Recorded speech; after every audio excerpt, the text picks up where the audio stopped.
बिस्मिल्लाहिर्रहमानिर्रहीम। फैक्टिकल के मुअज़्ज़ज़ नाज़रीन को अस्सलामु अलैकुम। नाज़रीन मोहतरम, टाइगर के लिए कहा जाता है कि वो एक ऐसा जानवर है जिसने बहुत बार इंसानों पर हमला आवर होकर इंसानों को शदीद नुकसान पहुंचाया है। इसकी वजह शायद इंसानों का इनका बेदरेग शिकार करना है, क्योंकि इनके जब कुदरती घर तबाह होते गए तो इनका और इंसानों का अक्सर आमना सामना होने लगा, और यूं टाइगर की इंसानों पर हमले की दास्तानें भी मंजर आम पर आने लगीं। मौजूदा दौर में सिर्फ रूस में 500 साइबेरियन टाइगर्स रह गए हैं और इनको अब इंडेंजर्ड स्पीशी का दर्जा दिया जाता है। हर बार ही इन जानवरों का एक डरावना पहलू दिखाया जाना यकीनन इनके साथ करीने इंसाफ नहीं है, और आज की वीडियो में हम नाजरीन को एक ऐसे टाइगर की दास्तान सुनाएंगे जो कि ख़ुद इंसानों से मदद लेने के लिए इंसानों के दरवाजे तक आ गया। नाजरीन मोहतरम, इस कहानी की इब्तिदा मशरकी रूस के इलाके खाबरोव्स्क से होती है, जब एक रूसी शख्स अलेक्सी खैदिएव सुबह बाहर निकलने के लिए अपने घर के दरवाजे पर आया तो उसकी कोशिश के बावजूद उसके घर का दरवाज़ा न खुला, और उसने बाद में बताया कि उसे यूं महसूस हुआ कि उसके घर के दरवाजे को बाहर से किसी ने दबाया हुआ है। उसने बहुत कोशिशें की, लेकिन जब उसे बाहर से किसी बड़े जंगली जानवर के गुर्राने की आवाज़ आई तो वो डर गया और दरवाज़ा खोलने का इरादा तर्क करके मदद के लिए अथॉरिटीज़ को कॉल कर दी। उसे नहीं मालूम था कि उसके दरवाजे के बाहर क्या है, लेकिन वह अंदाज़ा कर सकता था कि बाहर कोई बड़ा और खूंखार जंगली जानवर मौजूद है। खैर, इस दूर दराज के इलाके में प्रॉपर रेस्क्यू टीम को पहुंचने में पूरा एक दिन लग गया। आखिर अमूर टाइगर रेस्क्यू सेंटर से जब एक टीम उस शख्स के घर के दरवाजे पर पहुंची तो उन्हें एक टाइगर देखा जो कि कमज़ोरी और ज़ौफ़ के आखिरी दर्जे तक पहुंच चुका था। उनने इस टाइगर को बेहोश करने का मंसूबा बनाया, क्योंकि ये जानवर जितने बड़े और ख़तरनाक होते हैं उस हिसाब से इंतहाई कमज़ोरी की हालत में भी इंसानों को नुकसान पहुंचा सकते हैं। खैर, इस टाइगर को बेहोश कर दिया गया और इसको उठाकर करीब ही मौजूद एक देहात तक ले जाया गया, जहां इसकी जांच की गई तो पता चला कि यह चीता ज़ख्मी है और इसके मुंह में मौजूद इन्फेक्शन की वजह से ये कमज़ोरी के उस दर्जे तक पहुँच चुका था कि इसको मजबूरन इंसानों के पास ही मदद लेने के लिए आना पड़ा। इस चीते को इसके मुंह में मौजूद इन्फेक्शन को ठीक करने के लिए कई दिन तक एंटीबायोटिक्स दी जाती रहीं। टाइगर के इस बिहेवियर को देखकर कुछ लोग अंदाज़ा लगा रहे हैं कि यह टाइगर जानबूझकर इंसानों के पास आया, क्योंकि शायद उसे मालूम था कि इंसान ही अब उसके ज़ख्मों का इलाज कर सकते हैं, जबकि कुछ लोग कहते हैं कि यह महज एक इत्तेफाक ही था। एक्सपर्ट्स का कहना है कि इस टाइगर के मुँह में मौजूद इन्फेक्शन की वजह से ये शिकार भी नहीं कर सकता था और ना ही कोई मरी हुई चीज़ खा सकता था, और चूँकि मौसम बेहद सर्द था इसलिए रोज़ बरोज़ उसकी हालत दिगरगूं होती चली गई। इस टाइगर की अब टाइगर सेंटर में मौजूद एक टीम देखभाल कर रही है और अब इसे ख़ास चुनी हुई ग़िज़ा दी जा रही है जिसमें एंटीबायोटिक्स शामिल की जाती हैं, ताकि इसकी कमज़ोरी को कम करके इसको तंदुरुस्त किया जा सके और यूँ इसको एक बार फिर से बेहोश करके उसके मुँह का ऑपरेशन मुमकिन हो सके।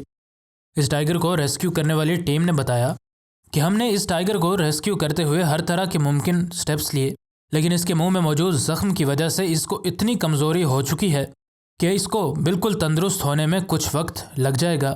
नाज़रीन मोहतरम, रूस के चीन के साथ लगने वाले बॉर्डर के करीब एक शिकारी किराउस्की नामी इलाके में रहता था।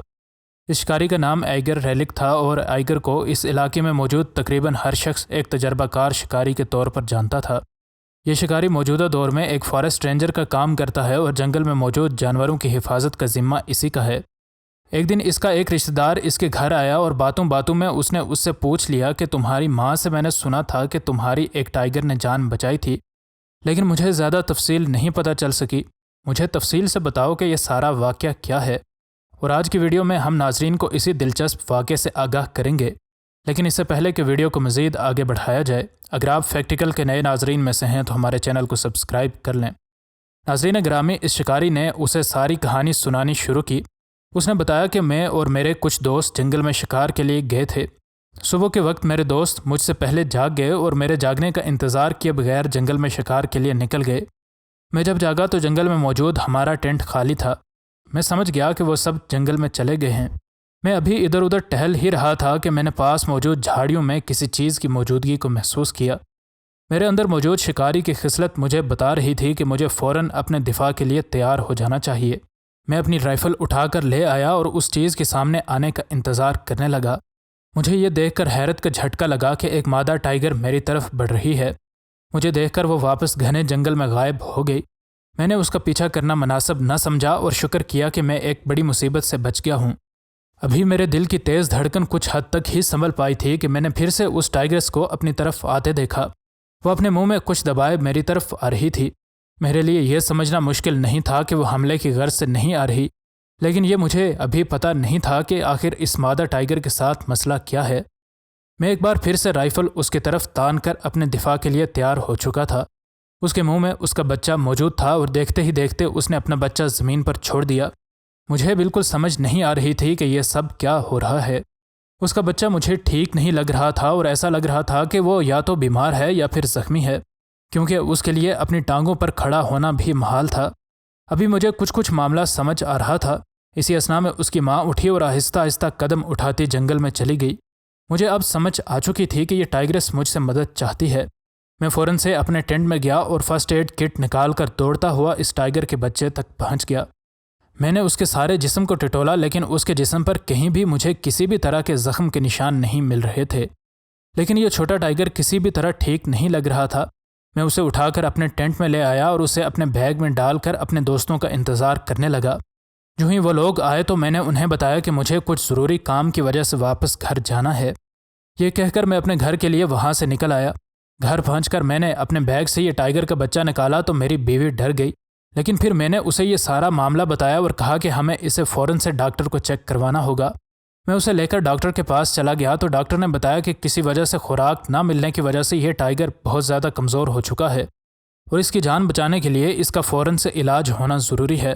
انہیں اس کا علاج کروایا اور جب یہ کچھ ٹھیک ہونے لگا تو وہ اسے اپنے گھر لے آئے۔ اب اس کو ان کے ساتھ کافی عرصہ ہو چکا تھا اور یوں محسوس ہوتا تھا کہ جتنا کہ وہ اسے پسند کرتے ہیں اتنی ہی محبت یہ ٹائیگر بھی ان کے ساتھ کرتا ہے۔ لیکن چونکہ اب یہ کافی بڑا ہو چکا تھا اس لیے اس کو بہت زیادہ گوشت کی ضرورت ہوتی تھی، جو کہ نہ تو یہ شکاری شکار کر کے پورا کر سکتا تھا اور نہ ہی اس کے پاس اتنے پیسے تھے کہ وہ اس کو گوشت خرید کر کھانا کھلا سکے۔ اس نے آخر اس کو مجبور ہو کر جنگل میں چھوڑ دیا۔ اس نے مزید بتایا کہ اس کے بعد میں نے فارسٹ رینجر کی نوکری اختیار کر لی اور اب جنگل کے تقریباً سارے جانوروں کی حفاظت کی ذمہ داری میری تھی۔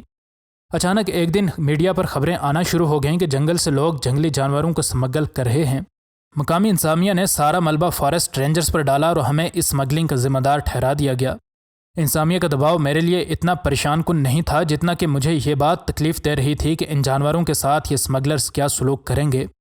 میں نے آخر خود سے ان کو ڈھونڈنے کا فیصلہ کر لیا۔ میں چونکہ کافی عرصہ شکاری رہا ہوں اس لیے جنگل میں موجود حیوانی اور انسانی دونوں طرح کے ہی نشانات کو ڈھونڈنا اور پھر ان کا پیچھا کرنا میرے لیے مشکل نہ تھا۔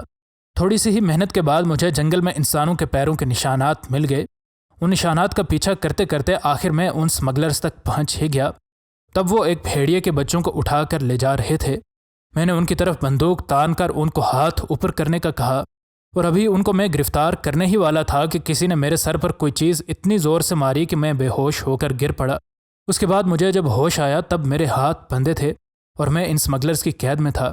جو لوگ جانوروں کو بیچ سکتے ہیں ان کے لیے انسانی اعضاء کے خریداروں کو ڈھونڈ لینا بھی کوئی مشکل نہیں ہونا تھا۔ میرے دل میں طرح طرح کے خیالات آ رہے تھے اور ایسا لگ رہا تھا کہ اب ان سے آزادی حاصل کرنا میرے بس کی بات نہیں ہے۔ ادھر یہ لوگ ہر چیز سے بے پرواہ ہو کر اپنی کامیابی کا جشن منا رہے تھے۔ اتنی دیر میں کسی جنگلی جانور کے غرانے کی زوردار آواز آئی اور آن کی آن میں میری آنکھوں کے سامنے ایک ٹائیگر ان لوگوں پر حملہ کر چکا تھا۔ یہ حملہ اتنا اچانک تھا کہ اس سے پہلے کہ یہ لوگ سنبھلتے اس ٹائیگر نے ان سب کو ختم یا پھر شدید زخمی کر دیا تھا۔ میں اب اپنی باری کا منتظر تھا اور میں اپنے ہاتھ پاؤں بندھے ہونے کی وجہ سے ماں سوائے دعا کے اور کچھ بھی نہیں کر سکتا تھا۔ لیکن اس ٹائیگر نے مجھے کچھ بھی نہ کہا اور میری طرف ایسے دیکھا جیسے وہ بے زبان کچھ کہنا سمجھانا چاہ رہا ہو، اور اس کے بعد وہ جنگل میں بھاگ کھڑا ہوا۔ اور یوں مجھے یہ اندازہ کرنے میں زیادہ وقت نہ لگا کہ یہ وہی ٹائیگر تھا جس کی میں نے جان بچائی تھی اور آج اس نے میری نیکی کا بدلہ ایسے دیا ہے۔